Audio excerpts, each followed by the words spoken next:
Boa tarde, queridos pais, ou boa noite, acho que já escureceu. A gente vai fazer a nossa oração para a gente iniciar pontualmente às 7, como combinado, e depois vamos dar continuidade para o nosso estudo de hoje. Então, algum pedido ou agradecimento para que a gente possa iniciar os nossos estudos de hoje? Caso tenham aí algum pedido, algum agradecimento, pode colocar aí ou abrir o microfone, escrever, como ficar melhor para vocês. Eu tenho um pedido e agradecimento. Boa noite a todos. Boa noite. O agradecimento por estarmos reunidos aqui hoje e pelo que tudo que ele me proporcionou até hoje, até agora, né, na verdade. Amém. E o meu pedido é me fazer buscar primeiro o reino e a sua justiça e o fruto do Espírito. E também me iluminar numa nova jornada que eu quero começar a empreender. Amém. Então vamos agradecer aí pelo nosso estudo de hoje e orar pela nossa vida espiritual, pela do Jorge em especial. Creio que é isso. Vou fazer a nossa oração e aí já damos continuidade para o nosso estudo. Oremos. Senhor Deus, bom Pai, obrigado por mais um dia. Obrigado pela oportunidade que nos dás de estarmos aqui reunidos, iniciando mais um estudo bíblico. Queremos te agradecer pela oportunidade que temos de conhecer mais a tua palavra, de estarmos aqui reunidos estudando mais sobre a Bíblia. Pedimos que estejas presente nesse encontro, nesse estudo de hoje, que possas conduzir a todo instante o que vamos aqui conversar. E pedimos também de forma especial pela vida do Jorge, pela família dele, pela vida espiritual dele, uma nova jornada que ele tem procurado empreender, que tu possas abençoar e conduzir todos os passos dele. Tudo isso oramos, colocando tudo em tuas mãos, em nome de Jesus. Amém. Então vamos lá. Vou compartilhar aqui o estudo.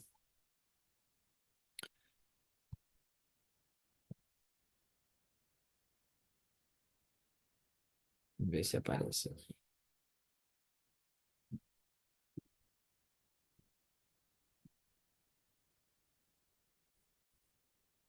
Apareceu para vocês aí? Sim, Legal.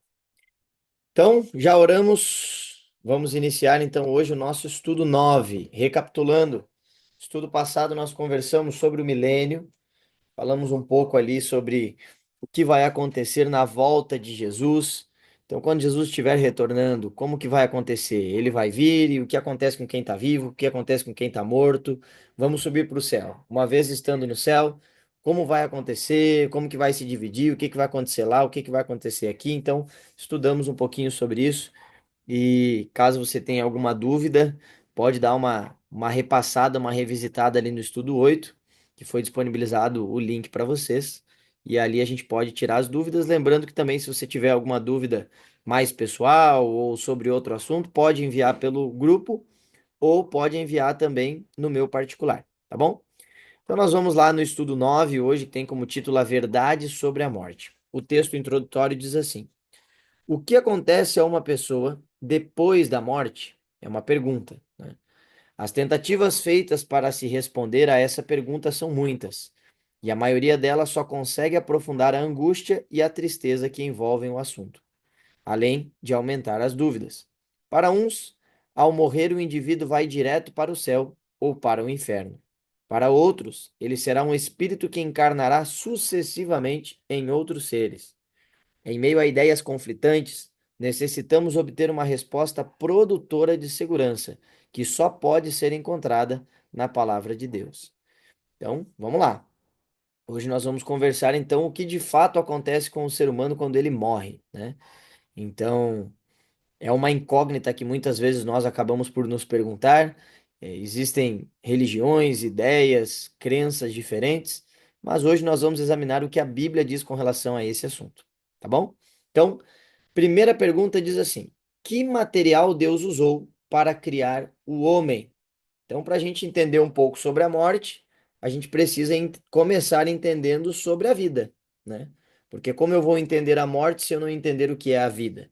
Então, para a gente entender um pouquinho sobre a vida, a gente vai lá para Gênesis capítulo 2, verso 7. Então, abra sua Bíblia em Gênesis,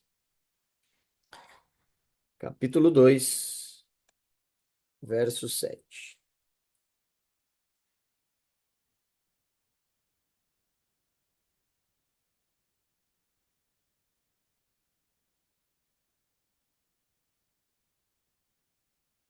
Então, diz assim: Então o Senhor Deus formou. Peraí, isso. Então o Senhor Deus formou o homem do pó da terra e soprou em suas narinas o fôlego de vida, e o homem se tornou um ser vivente.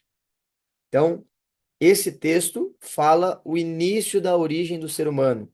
E se a gente pegar e analisar esse verso com mais carinho, a gente vai ver que tem aqui algumas estruturas, tem alguns materiais, né, ou elementos que são diferenciados no verso 7 que diz assim, ó. Então o Senhor Deus formou o homem do quê? Como que foi formado o homem? Se a gente fosse fazer uma matemática simples, né? Um mais um igual 2. 1 mais 2 igual a 3. Então, aqui os elementos, né? É o numeral um e o numeral 2 que vai dar o resultado 3. Se a gente for fazer essa matemática aqui com esse verso, ficaria da seguinte forma. Então, o Senhor Deus formou o homem do pó da terra, é o primeiro elemento, mas, o que que diz ali, ó? Soprou em suas narinas o quê? Fôlego de vida. Então, olha que interessante. Aparece ali pra gente pó da terra, fôlego de vida, e aí então o igual, a soma disso tudo é o quê? Alma vivente, ou ser vivente, tá? Eu vou fazer uma coisa aqui, vou dar uma luz que talvez ajude a gente a entender um pouquinho mais sobre esse assunto. Quer ver? Ó, vou colocar aqui um material complementar que vai auxiliar o nosso estudo de hoje. Deixa eu compartilhar aqui novamente. Ó, esse site aqui, ele é um site que eu particularmente gosto bastante. Ele está disponível para todo mundo. Se você quiser acessar, é só colocar biblehub.com e aqui a gente tem acesso ao texto original, como de fato foi escrito na Bíblia. Então a gente vai dar uma examinada aqui no capítulo 2, no verso 7, para ver quais são as palavras que aparecem aqui, ó. Olha só que interessante. Então, esse texto no meio, né, em preto, é o original, em hebraico. Aí aqui em cima, o azulzinho é a pronúncia, né? No caso, a pronúncia está da esquerda para a direita, porque é da forma como nós lemos, mas na verdade no hebraico a gente lê da direita para a esquerda. Então o texto inicia aqui e vai indo da direita para a esquerda. Então, e aqui embaixo a gente tem a tradução em inglês. Então, eu creio que não tem isso daqui com a tradução em português, então a gente vai ter que se virar com o inglês mesmo, tá bom? Mas se a gente for traduzir, ficaria da seguinte forma: E formou Yehuá. Esse Yehuá é o nome que os hebreus, né, os judeus, eles acabam não pronunciando, que é o nome impronunciável de Deus, que eles chamam Adonai. Quando aparece esse texto, eles acabam lendo Adonai porque eles entendem que é um nome sagrado de Deus, então ele não é pronunciado. Então, e formou o Senhor Deus, que é quando a gente acaba no texto que a gente leu aqui, eles traduzem como Senhor, né? Porque a palavra Adonai em hebraico significa Senhor. Então, e formou o Senhor Deus o homem, né, do pó da terra. Então, olha a primeira palavra que aparece aqui, ó. Pó da terra, né? Esse aqui, apar min adamá, tá? Adamá. Outra coisa que é interessante, aqui é uma curiosidade, né? A palavra homem em hebraico é ha-adam. Então daqui vem a origem do nome Adão, né? Adão é homem, Hadam, né? Então, por isso que a gente vê a tradução aqui. Então, o Senhor Deus formou o homem, e a palavra é Ha-Adam, que na verdade é o nome de Adão, né? Olha só que interessante. E aí aparece aqui então. Então, formou o homem, Ha-Adam, a par mim. Olha como é que diz terra em hebraico. Hadamah. Ou seja, é uma variação do nome Hadam, né?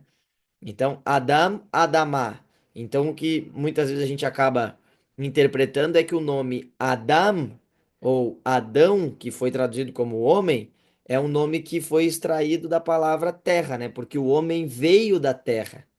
Olha só que interessante essa interpretação. Então, no original, a gente vê que a palavra terra é Hadamá.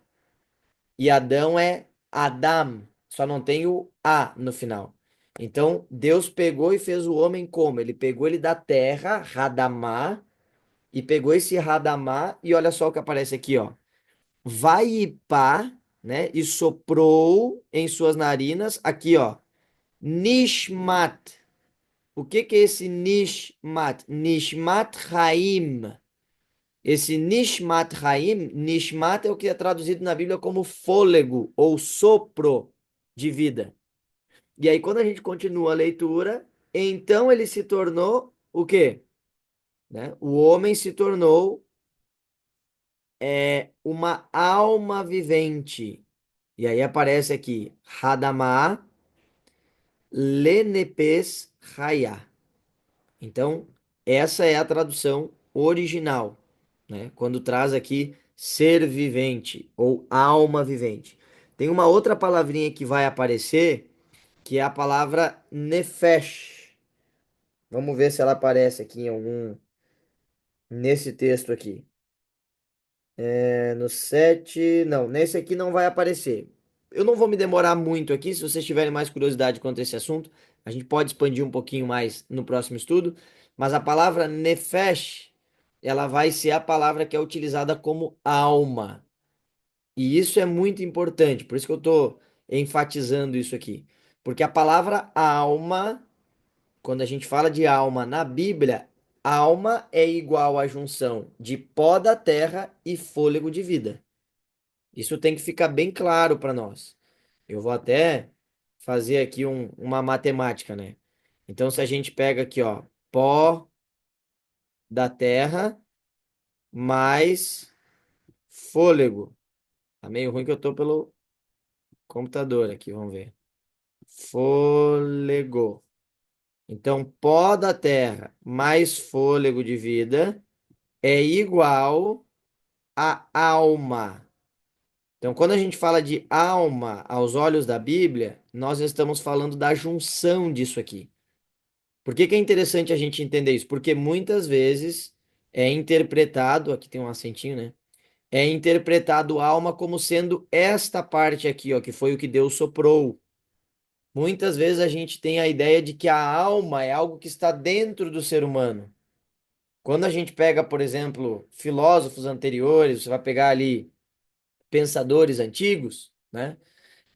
Da Grécia Antiga, o próprio Platão, né, e nomes dessa época, eles pregavam, muitos deles, a ideia de que a alma era algo que estava dentro do ser humano e que o corpo do ser humano era a prisão dessa alma.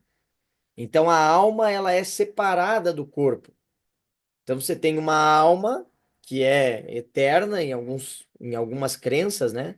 Uma alma imortal, eterna, que ela vai entrar no corpo e ela vai ficar por um tempo no corpo. E aí esse corpo então vai ser a prisão dessa alma. E quando então a pessoa ela morre, a alma ela é liberta do corpo. Quando a gente vai para a Bíblia, essa não é a interpretação. Porque a gente vê aqui no texto bíblico que é a junção de pó da terra, mais o fôlego de vida. O que é esse fôlego de vida? É o sopro de Deus, né? O espírito, o sopro de Deus. E a junção de pó da terra com fôlego de vida, aí sim é a alma vivente. E é interessante a gente destacar que aqui está falando de alma vivente, ou seja, só existe alma enquanto há vida. Depois que a pessoa morre, não tem mais alma. Aos olhos da Bíblia, esta é a matemática para dar origem ao ser humano. Beleza? Deixa eu ver se eu consigo apagar aqui. Foi. Então agora a gente vai voltar lá para o nosso estudo, para a gente dar continuidade. Eu demorei um pouquinho para explicar isso aqui, porque ele é muito importante para que a gente possa entender o todo. A gente precisa entender a origem disso aqui.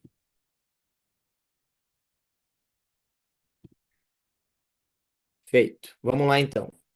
Então, uma vez conversado sobre o assunto, a gente pode responder aqui então. Que material Deus usou para criar o homem? Então, olha só, pó da terra e soprou em seu nariz o quê? O fôlego. O fôlego de vida, né? O boneco de barro passou a ter vida. Portanto, olha aqui a matemática, ó. Pó da terra mais fôlego de vida é igual a alma vivente ou ser humano. Ficou claro isso aqui para vocês? Tem que ficar bem explicadinho. Então, de acordo com a Bíblia, o ser humano, ele não tem uma alma dentro dele. O ser humano é uma alma vivente. Quando o ser humano morre, a terra volta para a terra e o fôlego volta para Deus. Esse fôlego pensa, esse fôlego tem emoções, tem sentimentos, tem memórias? Não, né? Então é isso que a gente vai entender um pouquinho no estudo de hoje. Eu estou tentando resumir, mas a gente vai destrinchar aqui agora o que acontece. Então, como é o ser humano? Junção de pó da terra mais fôlego de vida igual alma vivente. Pergunta 2. Como a Bíblia se refere à alma? Olha só, Ezequiel 18:4. Então vamos lá para Ezequiel, capítulo 18, verso 4.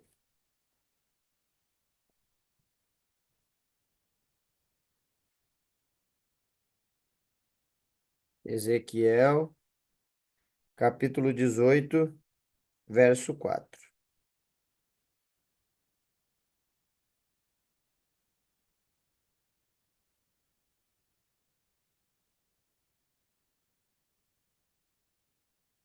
Ezequiel, capítulo 18, verso 4 diz assim: Pois todos me pertencem, tanto o pai como o filho me pertencem. Aquele que pecar é que morrerá. Então, o primeiro ponto que é destacado aqui desse verso é que nós pertencemos a Deus. Todos me pertencem, diz o Senhor, né? Então, tanto os vivos, né, sendo pai, sendo filho, pertencemos ao Senhor, né? Próximo texto que a gente vai ver aqui agora, Gênesis capítulo 46, verso 27. Então vamos lá, Gênesis capítulo 46, verso 27.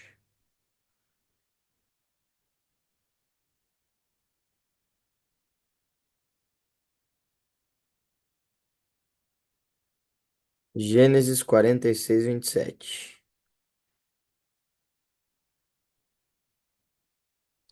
Eu acho que esse texto está errado, está fora do contexto. Gênesis 46, 27, não tem nada a ver com o texto, com mais os dois filhos. Vamos ver o próximo, se tem alguma coisa sobre o assunto. Deve estar errado aí, vou ter que até ver se tem alguma atualização desse documento com o texto original. Vamos lá. Gênesis capítulo, Deuteronômio 10, 22.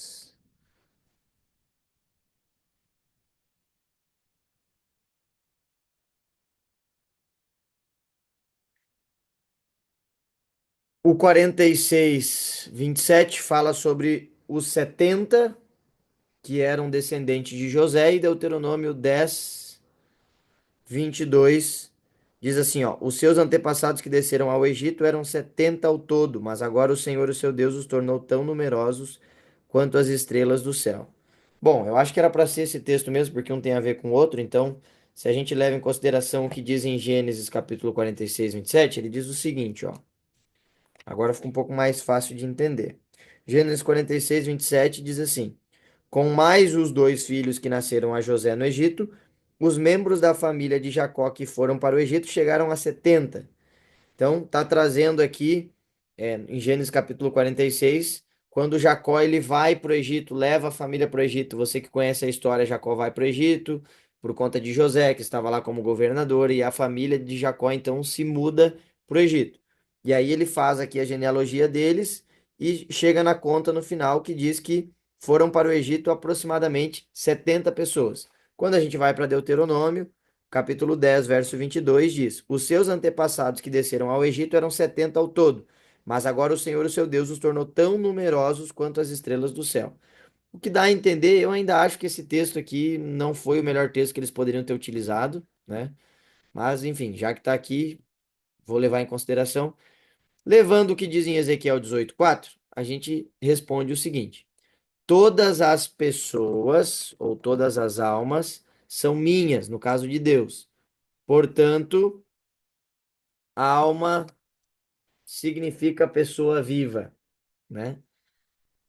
Sinceramente, essa pergunta 2 aqui talvez não tá muito bem explicada, né? Mas vamos continuar para ver o que a gente vê um pouco mais para frente. Qualquer coisa eu explico isso daqui de uma forma melhor ali quando a gente chegar no final. Se ele não explicar bem nas próximas perguntas, eu explico um pouco mais de forma mais clara.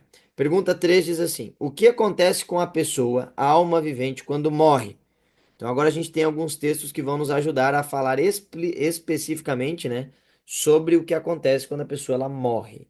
Então, primeiro texto, Gênesis 3, verso 19. Vamos ver o que que diz ali. Gênesis capítulo 3, verso 19.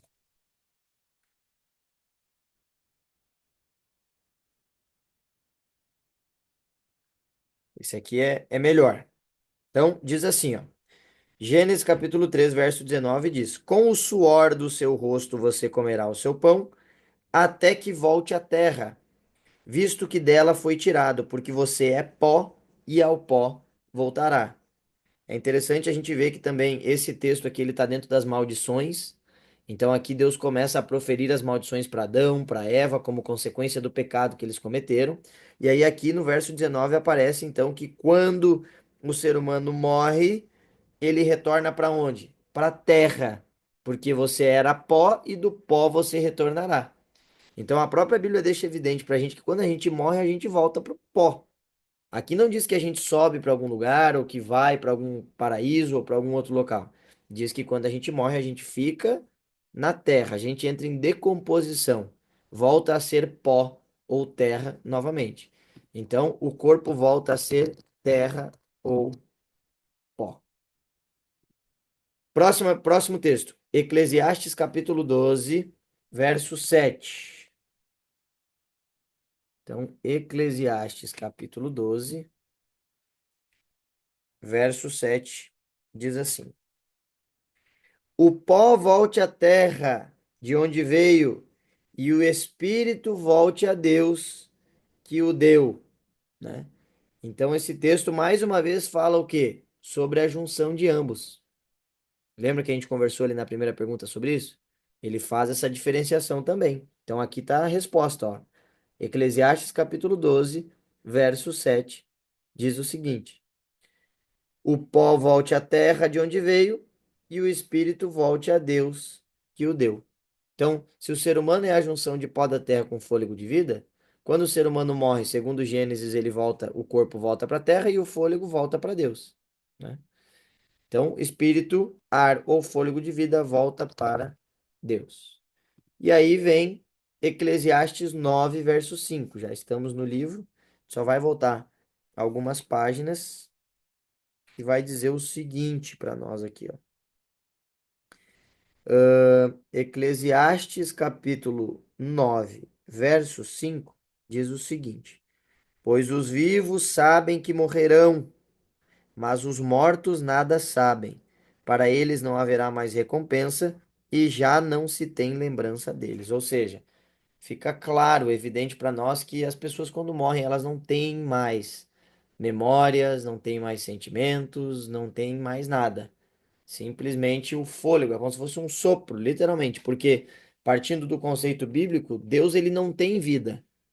Deus é a vida. Então Deus, sendo a vida, ele soprou, ele doou um pouco da vida dele para nós. Por isso que nós estamos com vida. Tudo aquilo que tem vida é porque foi um presente de Deus para que o ser pudesse viver, ser um ser vivente.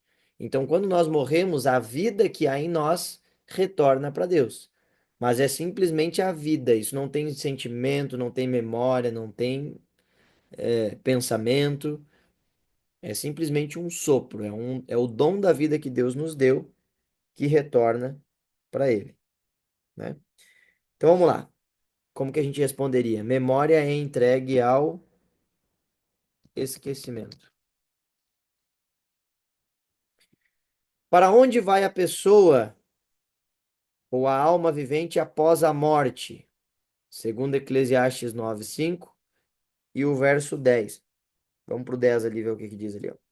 O que as suas mãos tiverem que fazer, que o façam com toda a sua força, pois na sepultura para onde você vai, não há atividade nem planejamento, não há conhecimento nem sabedoria. Então, mais uma vez, um texto dizendo que quando a gente morre, já não tem mais como levar conhecimento, não tem como levar bens materiais. O que a gente tiver que fazer, a gente tem que fazer em vida, porque uma vez que a gente morre, a gente não pode fazer mais nada, né? Jó, capítulo 7 verso 9 e verso 10. Então, vamos voltar um pouquinho ali em Jó. Jó, capítulo 7 verso 9 e verso 10. Diz assim, ó, versículo 9. Assim como a nuvem se esvai e desaparece, assim quem desce à sepultura não volta. Ou seja, a pessoa morreu, ela não fica vagueando por aí. Simplesmente morreu, acabou.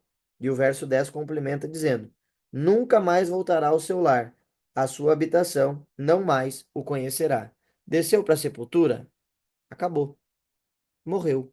Pó volta a ser pó, a pessoa entra em decomposição, espírito retorna para Deus, que não tem memória, que não tem sentimento, que não tem pensamento, que simplesmente é a vida, e a alma que era a alma vivente agora já não existe mais, porque a matemática pó mais fôlego de vida foi desfeita, então não tem como você ter o resultado que é a alma vivente.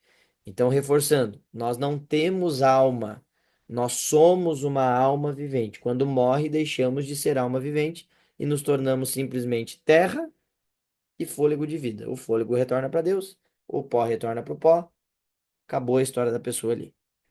Beleza? Então, para onde vai a pessoa quando morre? Ela vai para o céu? Não. Vai para o inferno? Não. Fica flutuando no espaço? Não. Ela vai para a sepultura. O pó entra em decomposição, o fôlego retorna para Deus e a alma que era viva agora já não é viva mais. Tem os mortos conhecimento de alguma coisa? Não. Não sabem de nada. Não nos é possível ver ou falar com alguém que já morreu. Em tais manifestações, não é a pessoa morta que aparece, mas Satanás e seus anjos disfarçados. Isso está em 2 Coríntios 11:13. Vamos ver o que que diz ali, ó. Então, quando a gente vai para 2 Coríntios,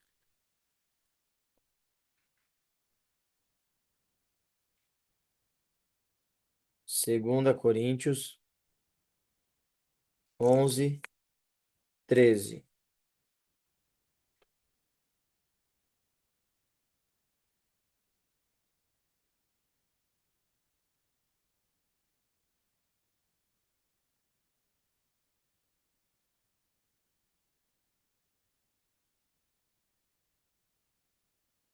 2 Coríntios capítulo 11, verso 13. Pois tais homens são falsos apóstolos, obreiros enganosos, fingindo-se apóstolos de Cristo. Isso não é de admirar, pois o próprio Satanás se disfarça de anjo de luz. Portanto, não é surpresa que os seus servos finjam ser servos da justiça. O fim deles será o que as suas ações merecem. Então, esse texto traz para a gente aqui que Satanás ele tem poder para se transformar em um anjo de luz, porque de fato ele era assim. Satanás, quando estava no céu, ele era o principal dos anjos. Então, muitas vezes ele faz uso desse poder, que de fato é um poder sobrenatural, para tirar vantagens de algumas coisas. Então, segundo esse texto, por vezes ele se disfarça de anjo de luz, e por vezes ele pode assumir forma de algumas pessoas que já habitaram nessa terra, né? Tem um livro, inclusive, que eu vou indicar para vocês sobre esse assunto, caso vocês queiram ler, que se chama Viagem ao Sobrenatural. Ele é um livro fininho e ele conta a história de uma pessoa que já esteve no mundo do lado de lá. Ele era um ex-satanista, tinha contato com as forças sobrenaturais do mal e ele se converteu. Conheceu Jesus, se converteu, então ele conta um pouco da história dele, ele conta um pouco sobre como era lá e conta sobre como foi o processo da conversão dele. É interessante porque explica bastante sobre esse assunto, porque existem algumas pessoas que de fato têm o hábito de conversar com pessoas mortas, né? E isso acontece, inclusive o meu avô, quando ele era pequeno, a crença deles era essa, eles acreditavam em conversar com pessoas mortas e tal. Inclusive, o meu avô tinha um irmão mais velho, e quando a minha bisavó faleceu, a mãe deles, no caso, o meu o meu tio-avô, que era irmão mais velho do meu avô, ele dizia que de vez em quando essa minha bisavó ia visitá-lo na, na varanda de casa. Então ele via a mãe dele, conversava com a mãe dele, e de fato ele alegava ver a mãe e conversar com a mãe. Só que será que isso vem de Deus? Porque se a Bíblia deixa evidente para nós que quando a pessoa morre, o pó retorna para a terra, o fôlego retorna para Deus, como que a Bíblia ela diz uma coisa e a pessoa vê outra? E a pessoa realmente está vendo ali o espírito da mãe, falando com ela, conversando com ela, às vezes o tom de voz é semelhante, as histórias que ele conta são histórias que só a mãe e ele tinham vivenciado. Só que o que a gente não pode tirar da mente é que nós vivemos em uma guerra, em um grande conflito. E esse grande conflito é pautado por forças do bem e forças do mal. Forças que são superiores a nós seres humanos, que têm poderes que nós não temos. Então, esses seres, eles vivem praticamente eternamente. Não vou dizer que eternamente, porque chegará um momento que eles vão morrer, assim como vimos no estudo anterior.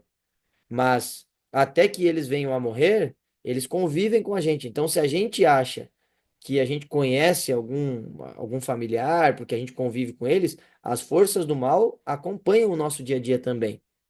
Então, muitas vezes eles vivenciam coisas na nossa vida e depois, quando essa pessoa morre, eles podem retornar do jeito que a pessoa falava, como a pessoa falava, na forma, do jeitinho dela, e muitas vezes acaba nos convencendo, fazendo com que a gente acreditasse que de fato ali é a pessoa que a gente está conversando. Mas isso pela Bíblia não se sustenta, porque quando a pessoa morre, ela deixa de existir. Você não vai encontrar na Bíblia nenhum texto que deixe para nós de o conceito de que quando a pessoa ela morre, ela retorna e ela conversa, enfim. Isso não é bíblico, beleza?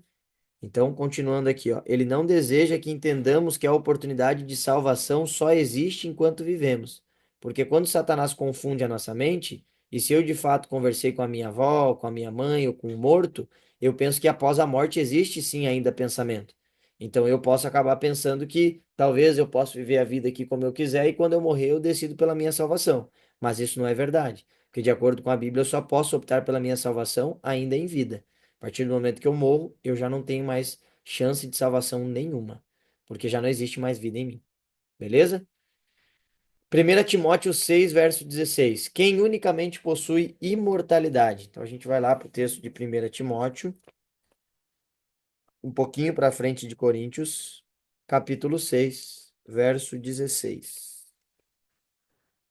Diz assim: O único que é imortal e habita em luz inacessível, a quem ninguém viu nem pode ver. A ele sejam honra e poder para sempre. Amém. Então, aqui está falando dele, que é imortal. Ele quem? Olha o que diz o verso 15: a qual Deus fará se cumprir no devido tempo. Ele é o bendito e único Senhor, soberano, Rei dos reis e Senhor dos senhores. Tá falando de quem? De Jesus Cristo, tá? Que começa no verso 13 falando sobre ele. Se a gente for ali no verso 13, diz assim, ó: diante de Deus, que a tudo dá vida, e de Cristo Jesus, que diante de Pôncio Pilatos fez a boa confissão, eu recomendo. Guarde este mandamento imaculado e irrepreensível até a manifestação de nosso Senhor Jesus Cristo, a qual Deus fará se cumprir no devido tempo. Ele é o bendito e único soberano. Ele quem? Jesus, tá? Ele é o bendito e único soberano, Rei dos reis, Senhor dos senhores, o único que é imortal e habita em luz inacessível, a quem ninguém viu nem pode ver. A ele sejam honra e poder para sempre. Amém. Beleza? Então, o único que possui imortalidade é Deus. Vou colocar Deus porque aqui fala de Jesus, mas Jesus é Deus, né? Aí entra o conceito da Trindade, que é um ser apenas que se divide em três pessoas, mas que é um ser apenas. Então, Jesus faz parte da divindade, ele é Deus, né? Jesus é Deus, Deus Pai é Deus e o Espírito Santo também. É um pouco complexo de entender, mas talvez um pouco mais para frente a gente vai falar sobre esse assunto. Pergunta 5 diz assim: sobre que condição o homem conservaria sua imortalidade? Existiria alguma possibilidade do homem permanecer imortal? Isso está em Gênesis capítulo 2 verso 16. Então a gente vai voltar lá para Gênesis, capítulo 2 verso 16. E o Senhor Deus ordenou ao homem: coma livremente de qualquer árvore do jardim, mas não coma da árvore do conhecimento do bem e do mal, porque no dia em que dela comer, certamente morrerá. Ou seja, existia a possibilidade do ser humano viver para sempre? Sim, se ele tivesse obedecido a Deus e não tivesse entrado em pecado comendo do fruto proibido. Porque, afinal de contas, o ser humano foi criado para viver para sempre, né? E nós acabamos nos tornando pecadores porque nós desobedecemos a Deus e, como diz a palavra de Deus, o salário do pecado é a morte. Então, a condição era não comer do fruto da árvore do conhecimento do bem e do mal, ou seja, obedecer a Deus. O que o pecado ocasionou ao ser humano? Romanos capítulo 5, verso 12. A gente vai lá para Romanos capítulo 5, verso 12, diz o seguinte. Diz assim: portanto, da mesma forma como o pecado entrou no mundo por um homem, e pelo pecado a morte, assim também a morte veio a todos os homens, porque todos pecaram. E aí vem o 6:23 que complementa dizendo: pois o salário do pecado é a morte, mas o dom gratuito de Deus é a vida eterna em Cristo Jesus, nosso Senhor. Ou seja, o que o pecado ocasionou no ser humano? O pecado trouxe a morte, né? Que por sua vez passou a todos os homens ou seres humanos, né? Então, por que que o pecado trouxe a morte? Porque o salário do pecado é a morte. E se o homem pecou, no caso Adão e Eva pecaram, nós nos tornamos também pecadores por natureza. Mas além da nossa natureza pecaminosa, eu e você já temos pecados que nós cometemos. Eu já cometi pecados na minha vida, várias e várias vezes, e vou continuar cometendo até a volta de Jesus. Por mais que seja pastor, por mais que eu procure cada vez mais uma vida correta, eu não consigo me libertar do meu pecado a, só serei libertado, né?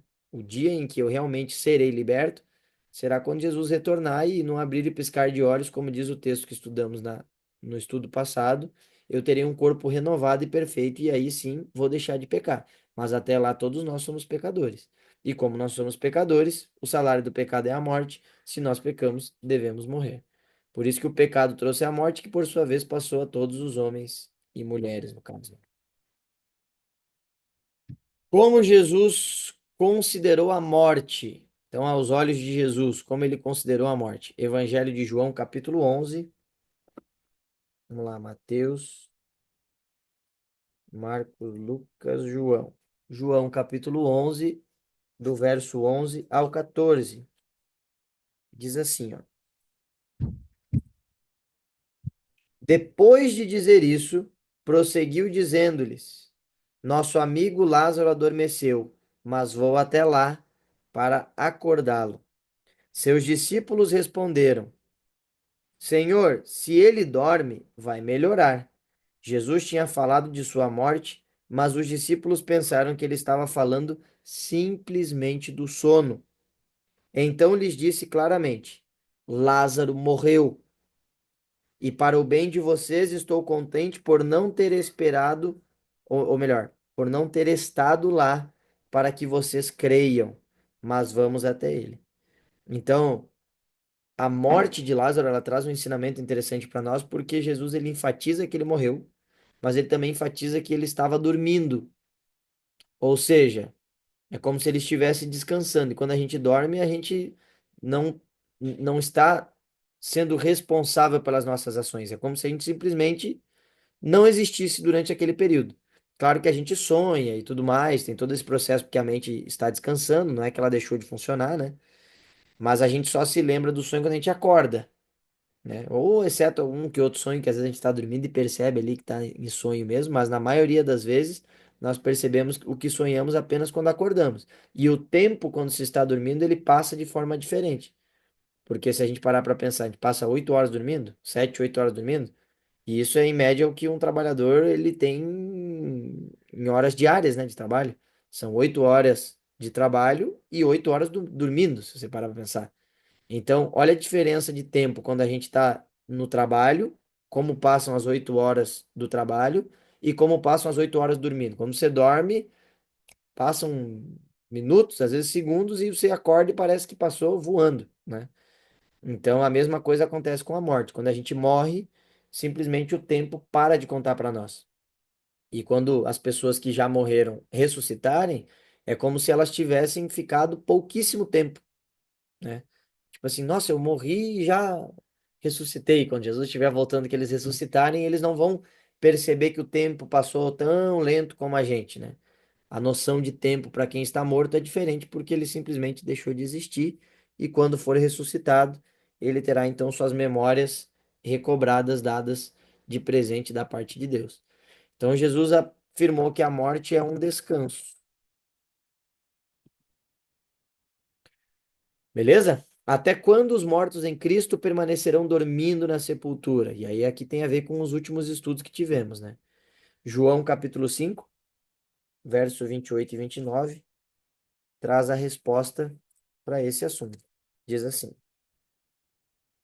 Não fiquem admirados com isto, pois está chegando a hora em que todos os que estiverem nos túmulos ouvirão a sua voz, e sairão os que fizeram o bem, ressuscitarão para a vida, e os que fizeram o mal ressuscitarão para serem condenados.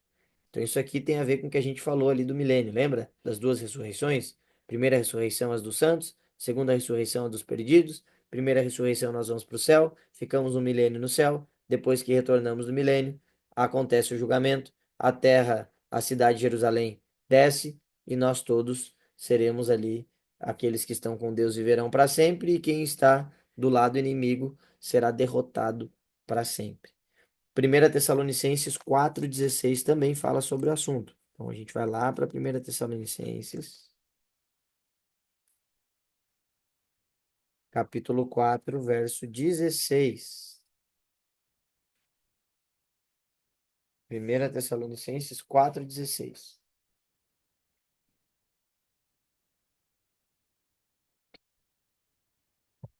Diz assim: Pois dada a ordem com a voz do arcanjo e o ressoar da trombeta de Deus, o próprio Senhor descerá dos céus, e os mortos em Cristo ressuscitarão primeiro. Então, até quando os mortos em Cristo permanecerão dormindo na sepultura?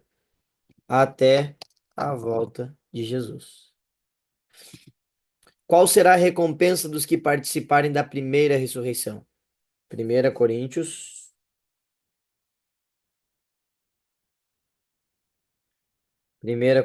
15, do verso 51 ao 53. Diz assim, ó.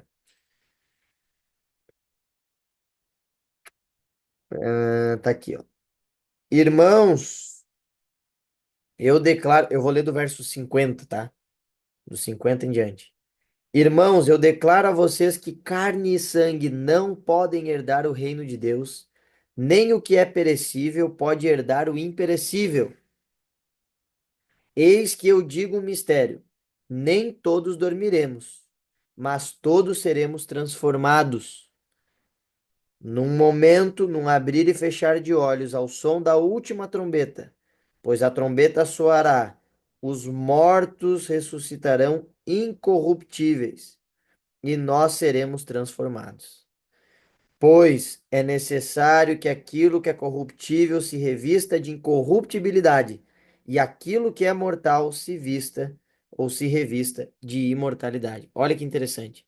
Então, esse texto diz para nós que nem todos morreremos, mas todos seremos transformados.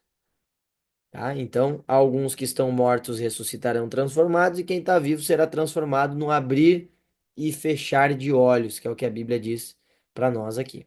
Então, qual será a recompensa dos que participarem da primeira ressurreição?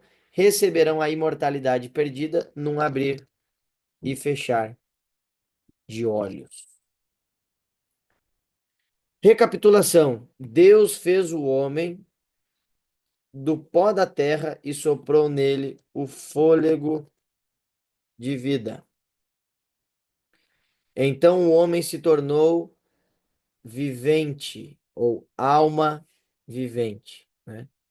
Alma na Bíblia é uma pessoa ou é uma vida. Porque só existe alma se é a junção de fôlego com pó da terra. A morte é um estado de inconsciência. Jesus a considerou um descanso ou um sono, né? Os mortos não sabem de coisa alguma. Quando a pessoa morre, a mente se apaga, o corpo volta a ser pó ou terra e o fôlego de vida volta a Deus. Os mortos justos ficarão na sepultura até a volta de Jesus. Quanto a isso, ficou alguma dúvida quanto a esse assunto? Esse assunto para algumas pessoas é um pouco mais complexo do que para outras. Eu sei que às vezes a gente fica confuso, né, quanto a essa situação, porque não sei qual é, de repente, a crença que você cresceu ou o que vivenciou na infância, às vezes até na vida adulta. No meu caso, do meu avô, foi bem difícil quando ele entrou em contato com essa informação pela primeira vez, porque eles tinham vindo de uma crença onde eles conversavam com os mortos, né? Então a compreensão da morte deles era um pouco diferente. Então, não sei se de repente é a sua realidade ou não, mas o importante é que a gente seja claro com relação ao que a Bíblia diz, né? Então, de fato, a realidade da vida é essa, pó da terra mais fôlego de vida, que tem como resultado a alma vivente. Então, nós não temos uma alma, nós somos uma alma vivente. E aí, por último, tem aí o nosso compromisso de fé, que todo estudo tem, que traz a primeira afirmação dizendo assim: Creio que o homem foi criado por Deus para ser imortal, mas perdeu a imortalidade devido à desobediência. Se você acredita que realmente fomos criados para sermos imortais e perfeitos, mas que deixamos de ser perfeitos e nos tornamos mortais por conta da desobediência, você marca um X ali. Segunda afirmação diz: Creio que a morte é um sono e que os mortos justos ressuscitarão na segunda vinda de Jesus. Então, se você acredita nisso, marque aqui também. E por último, diz assim: Reafirmo minha aceitação de Cristo como meu Salvador. Desejo obedecer-lhe em tudo e, por ocasião da sua vinda, receber a imortalidade. Se você aceita Jesus como Senhor e Salvador e deseja obedecer a Deus em tudo, você marca o X, coloca o seu nome e a data de hoje. Beleza, queridos? Por hoje esse é o assunto. Conversamos um pouco sobre a morte, um pouco sobre a origem da vida, um pouco sobre o que a Bíblia diz com relação à junção do ser humano sendo pó da terra mais fôlego de vida que deu alma vivente.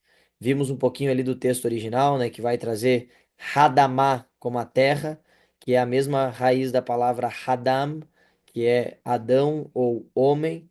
Então a gente aprendeu um pouquinho ali de curiosidades bíblicas, né? Então, Hadamá, terra, mais Nishmat, que é fôlego de vida, ou Ruach, em alguns contextos, né? O espírito, o fôlego, aparece como Ruach, mas no texto que a gente viu ali no início é Nishmat. Então, Hadamá mais Nishmat igual a Nefesh, que é alma vivente, né? Então, reforçando esse conceito de que nós, de fato, somos uma alma vivente e não temos alma dentro de nós. Espero que tenha ficado claro. Se ficou alguma dúvida, pode mandar mensagem ali pelo grupo, pode me procurar no pessoal. Estou à disposição para ajudar vocês aí com o que for necessário e sempre disposto a responder aí aquilo que estiver ao meu alcance para que a gente possa crescer espiritualmente juntos. Tá bom? Vou fazer mais uma oração para a gente encerrar e aí fico à disposição de vocês via WhatsApp para responder qualquer dúvida que vocês tiverem. Oremos? Senhor Deus, amado Pai, obrigado, Senhor, pelo estudo de hoje. Conversamos um pouco sobre a origem da vida, sobre como o ser humano foi formado, a junção do ser humano sendo pó da terra, fôlego de vida, e aí sim nos tornando alma vivente. Entendemos também um pouquinho sobre o que acontece na morte, onde se separam esses elementos e nós deixamos de existir, nossa memória se vai, nossos desejos também, nossos sentimentos de igual forma. E pedimos, Senhor, que possamos entender que não existe vida após a morte, apenas aquela que está garantida no Senhor Jesus Cristo. Então, que possamos alinhar a nossa vida hoje, para que possamos estar alinhados com o teu propósito, seguindo os teus caminhos, para que quando o dia onde a sétima trombeta se tocar, possamos estar preparados para nos reencontrarmos contigo e viver para sempre. Permanece conosco, perdoa os nossos pecados. Isso oramos em nome de Jesus. Amém. Um bom descanso para todos, fiquem com Deus. Qualquer coisa, estou à disposição. Obrigado, viu? Tchau, tchau.